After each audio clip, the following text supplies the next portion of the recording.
Hello guys, welcome to my channel YT Creations. Today topic is వర్ణమాల. తెలుగులో వర్ణమాల అంటే ఏమిటి అనేది ఈరోజు మనం తెలుసుకుందాం. వర్ణము అనగా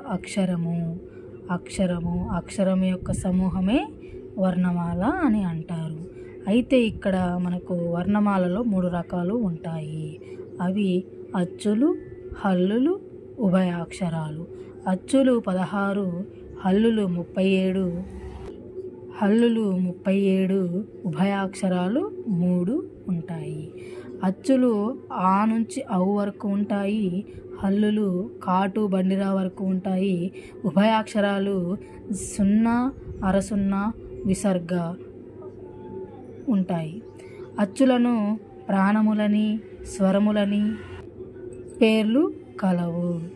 అచ్చులను ప్రాణములని, స్వరములని పేర్లు కలవు. ఇవి 4 రకాలు. అచ్చులు 4 రకాలుగా విభజించబడ్డాయి. హ్రస్వములు, దీర్ఘములు, వక్రములు, వక్రతములు. హ్రస్వములు అనగా పొట్టిగా పలుకుబడే వాటిని హ్రస్వములు అని అంటారు. ఉదాహరణకు ఆ, ఈ, ఊ, రు, ఏ, ఓ. దీర్ఘములు దీర్ఘముగా పలుకబడే వాటిని దీర్ఘములు అంటారు. ఆ, ఈ, ఊ, రు, ఏ, ఓ, ఐ ఇటువంటి అక్షరాలను దీర్ఘములు అని అంటారు. వక్రములు అనగా వంకరగా వ్రాయబడే వాటిని వక్రములు అంటారు. అవి ఏ, ఐ, ఓ, ఔ.